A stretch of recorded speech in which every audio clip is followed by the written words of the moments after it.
This evening, EDYOU launches EDpal learning app. Fatal collision in Agricola. Pedestrian tragically killed in collision with motor jeep. Driver in custody. Family man busted with 11,000 plus grams of marijuana at Weldaad police checkpoint. In the region, Argentinian artists struggle to make living as economy worsens. And internationally, UNICEF, nearly 1 million children in Mali threatened with acute malnutrition.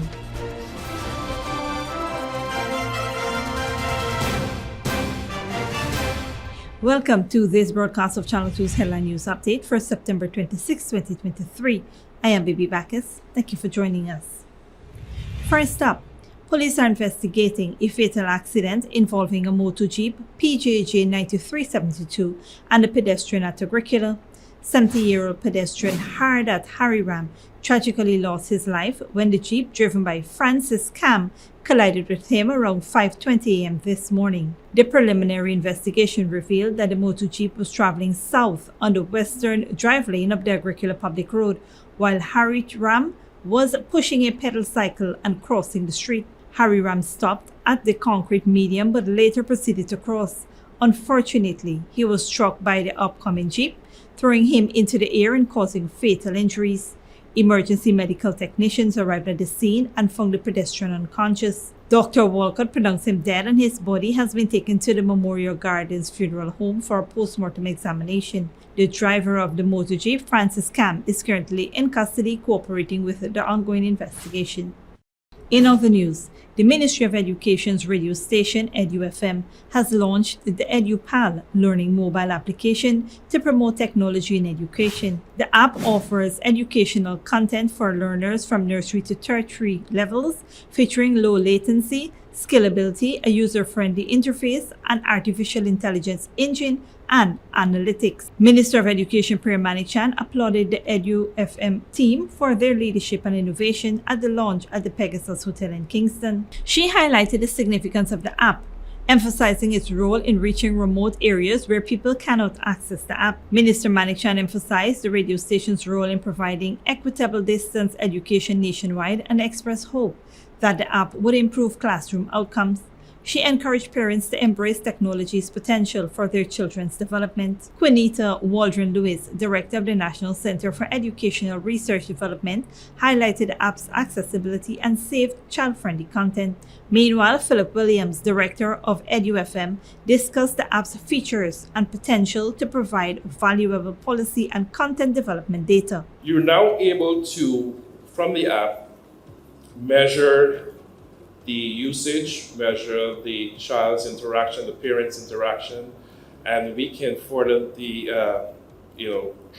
get correlations from their location, the subject, their grades. That's information will inform policy and will inform content delivery. EDYOU is the only radio station offering educational content around the clock. Various education officials and officers attended the launch event. Staying with current events, the president of the Islamic Development Bank, Dr. Mohammed Sulaiman Al-Jassar, has expressed admiration for Ghana's development plans and transformation efforts during a meeting at the Artichon Convention Center with government officials. Dr. Al-Jassar applauded Ghana's strides in modernizing and transforming its landscape. He acknowledged Ghana's developing oil wealth and the responsible use of those resources, emphasizing the challenges of building a sustainable economy with oil income while meeting immediate public expectations. Dr. Al-Jassar highlighted the Islamic Development Bank's commitment to supporting the socio-economic development of Latin American countries and mentioned their engagement with Guyana to create a country engagement framework for 2024 to 2026.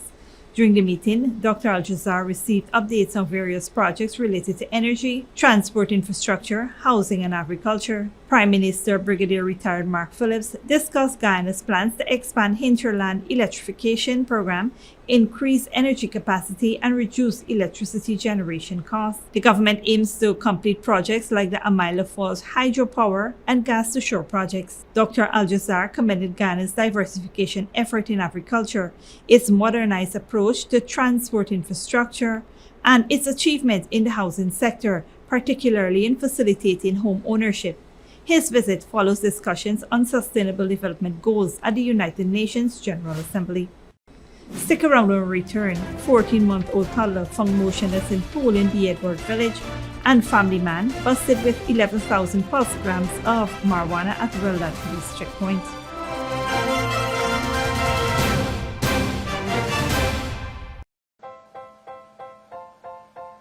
Oh gosh, what's this? Me son can't read or spell. Stop! 0 out of 20. Is what I gonna do here? Let's start improving your child grades today. Register for our primary or nursery department. Hidden Treasures, we're located at 204 East Charlotte Street between Camp and Alexander. Or contact us at 649-0373. I can call them now. Hidden Treasures, discovering gems in young minds. When you need money and you gotta get it fast, Creative Jewelry and Pawn Shop is the place for that confidential transaction in a quiet and secure location. You'll get the highest value per pennyweight for your gold and also enjoy the lowest interest rates and longest payback period too. Yes, for that instant transaction to solve a pressing financial problem. That Creative Jewelry and Pawn Shop, 46 Boyle Place, that's between the Ministry of Housing on Brick Dam and White Castle Fish Shop. Be your first and only choice. Creative Jewelry and Pawn Shop, safe and sound, solid and secure, always there for you. Telephone 231-7878 and 223-8955.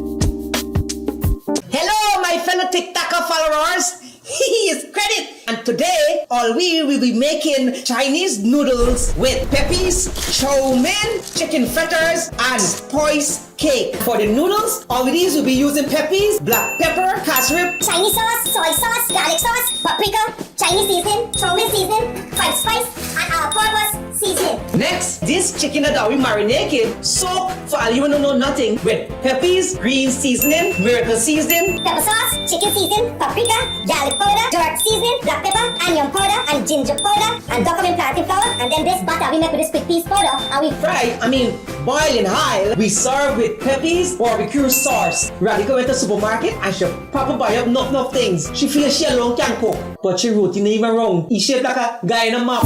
Peppies has a wide range of ingredients available at supermarkets nationwide. Peppies, we put the pep back into your kitchen. Good girl forget things. What's the problem, Granny? I want money for borrow for those surgery. I was dancing and I fall and fracture my hip. If you need some quick money, you should check Lender's Jewelry and Pawn Shop. Lender's Jewelry and Pawn Shop, lot 238 South Road Border, Georgetown. Get jewelry made to order in just 72 hours. We also accept vehicles. Lender's, best rates, longest payback period. Boys, I get through. Plus, I could dance again. Lender's Jewelry and Pawn Shop. Welcome back. Tragedy struck a family in the Edwards village on the west coast of Berbice when their 14-month-old baby boy was discovered motionless in a wading pool in their yard on Sunday, September 24th. Little Dion Lalso was at home with his mother, Khatija Sicharan, and his 6-year-old brother. The mother briefly left the toddler with his older brother on a mattress in the lower part of their house to use the washroom. Shortly after the grandmother visited the home and asked about the baby's whereabouts, they discovered he was missing. After a frantic search, they found the baby motionless in the pool, which had been filled earlier by the 10-year-old brother for play. The pool had been left unattended after the father and the eldest son went to watch a cricket match at the stadium. The mother and grandmother rushed the baby to the Fort Wellington Hospital, where medical professionals detected a heartbeat on the monitor initially. However, despite their efforts, the child tragically passed away. The toddler's body is at the Anthony's Funeral Home awaiting a post-mortem examination. Meanwhile, a police investigation is in progress. In other news, A 24-year-old man is in police custody after being caught with over 11,000 grams of marijuana at the Weldaad police station checkpoint on Monday, September 25th. 24-year-old Akeem Smith, also known as Family Man, a mason of Norton Street, Lodge, Georgetown, was found in possession of 2 haversacks containing the suspected marijuana. Smith was a passenger in a Toyota Noah vehicle when the police stopped it. Upon searching the vehicle and its occupants, Smith was found with the haversacks containing 3 parcels wrapped in transparent plastic containing the suspected cannabis. He admitted to owning the narcotics and was arrested on caution. The marijuana was weighed and amounted to 11,399 grams. It was photographed, marked, sealed, and lodged for evidence. Smith is in custody pending further investigations and charges. Don't go away after the break. Nearly 1 million children in Mali threatened with acute malnutrition, and the Philippines condemns floating barriers in South China Sea.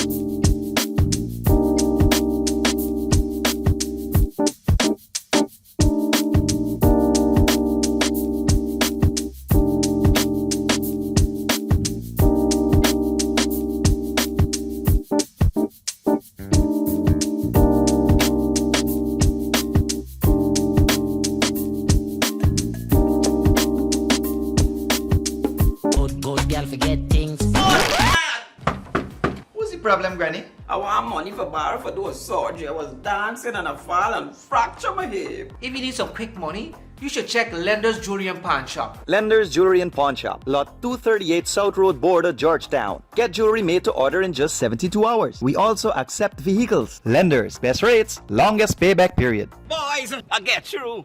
Plus, I could dance again. Lender's Jewelry and Pawn Shop. Hello, my fellow TikToker followers. It's Credit, and today all we will be making Chinese noodles with peppies, chow mein, chicken fritters, and poise cake. For the noodles, all of these will be using peppies, black pepper, cashew, Chinese sauce, soy sauce, garlic sauce, paprika, Chinese seasoning, chow mein seasoning, five spice, and all-purpose seasoning. Next, this chicken that we marinated, soak for all you wanna know nothing with peppies, green seasoning, miracle seasoning, Pepper sauce, chicken seasoning, paprika, garlic powder, jerk seasoning, black pepper, onion powder, and ginger powder, and document plantain flour, and then this butter we make with this quick piece powder, and we boil in high. We serve with peppies, barbecue sauce. Radica went to the supermarket and she proper buy up enough things. She feels she alone can cook, but she routine even wrong. He shaped like a guy in a map. Peppies has a wide range of ingredients available at supermarkets nationwide. Peppies, we put the pep back into your kitchen. Smart Minds Educational Institute, offering preschool, nursery, and primary levels. Finally, a school that is every parent's dream. Located at 69 Crow Street, offering academic excellence, trained qualified teachers, small class sizes, personalized care, and one-to-one attention for your little ones. At Smart Minds, register for full-time or evening classes, daily practice pass exam papers for proficiency at the grade 2, 4, and 6 assessment, and CXE exam preparedness. Or join our Becca Phonics reading and writing program. So if your child is for preschool, nursery, or primary level, come to Smart Mind, located at 69 Street, or call 231-4885 or 600-9229 to enroll now.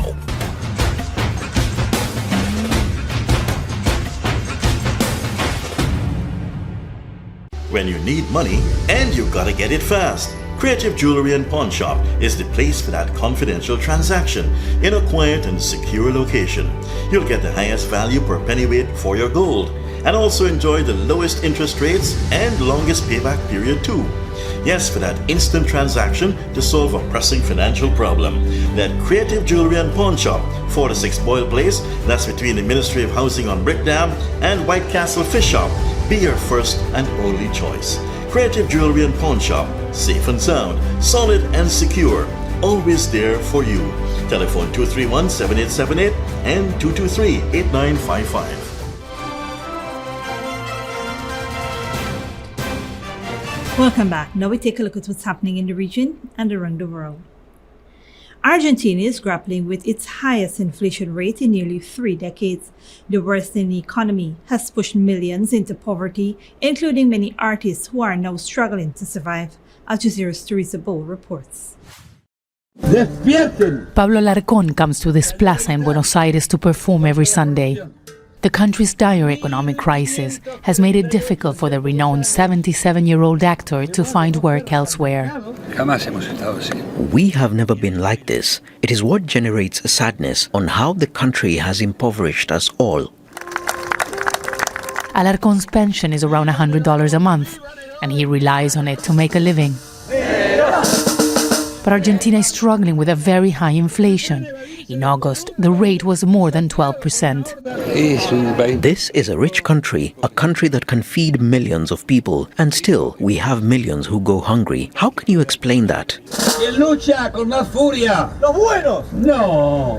Argentina's economy is agonizing. This is the peso currency, and it's worth 50% less than it was 6 months ago. Prices are soaring. The government has increased pensions and cash handouts, but for most people in this country, it is not enough. Argentina has a prominent film and theater industry. Luis Sali is a member of the Argentine Actors Labor Union. He says the industry has not been able to recover since the pandemic. We haven't been able to go back to the level of production we had before in filmmaking and in theatres. This economic crisis doesn't help. It's difficult to open new markets and distribution chains. There's many actors who are struggling. The country's high inflation rate is the main issue in the next month's presidential election. Far-right candidate Javier Milei, who has a real chance of becoming Argentina's next president, is promising to cut public spending and to dollarize the economy.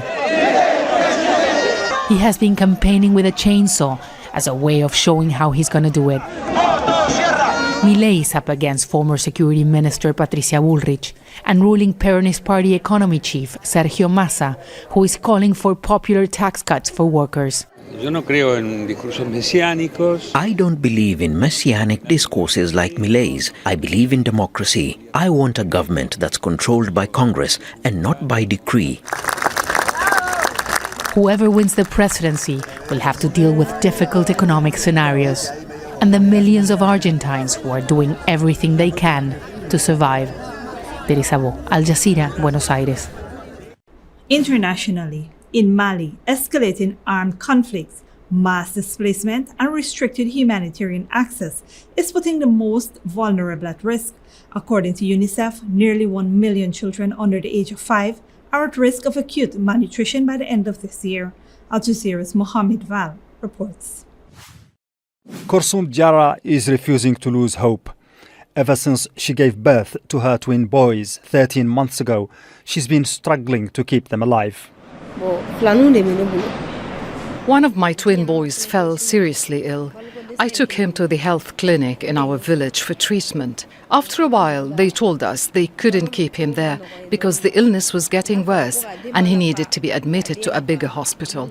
That's why we came here in Kati for treatment, but he's still sick after weeks of being here. Doctors at this medical center outside the Malian capital say the boy is suffering from severe malnutrition. He's one of dozens of children being treated here. Child malnutrition is an age-old problem in the country. Mali is one of the poorest in the Sahel.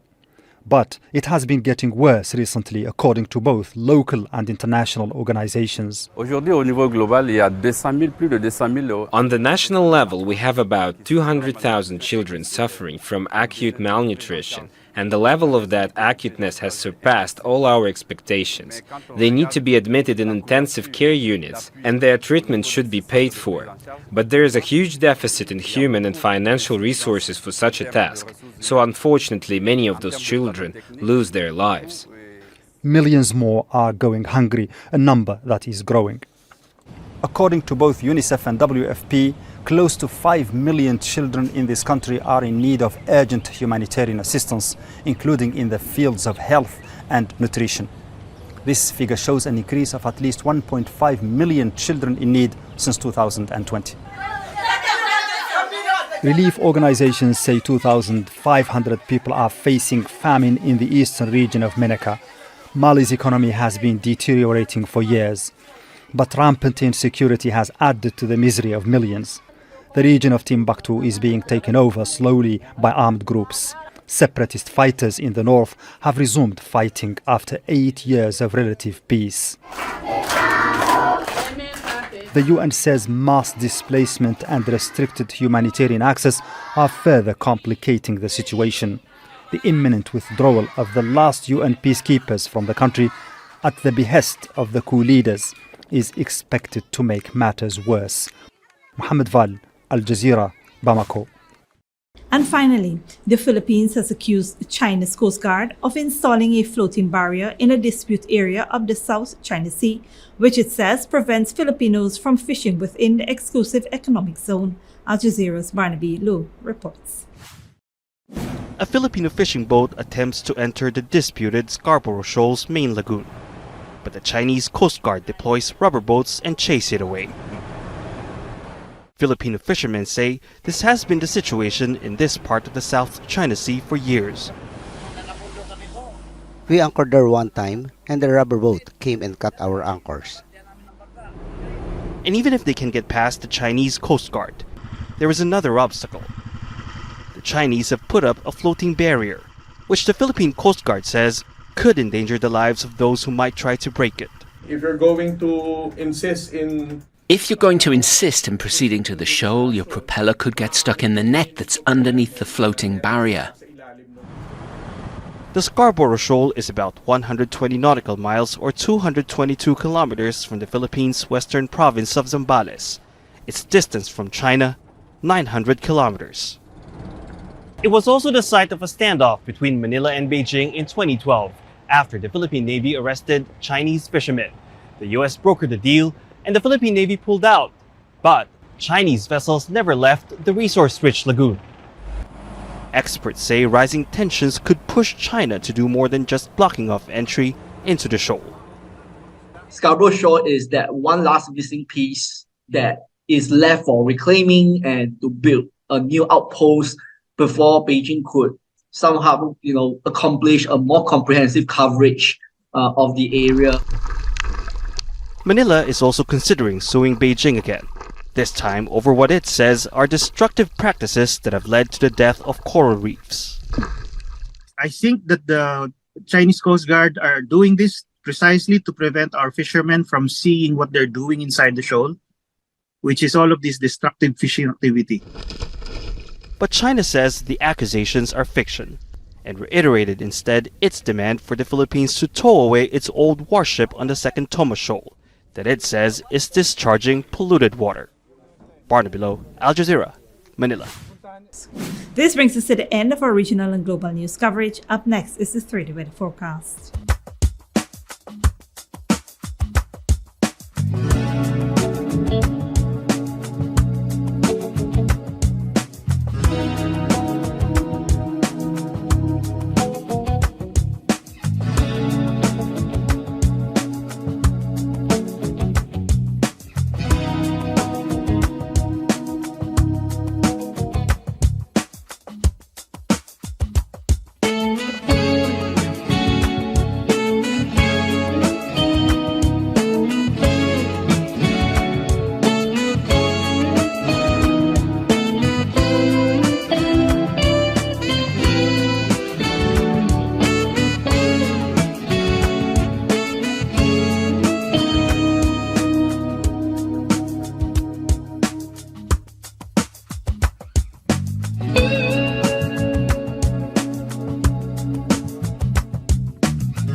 And that's it, TV2 Headline News for this Tuesday evening. As we take our leave, we invite you to follow us on Facebook and YouTube.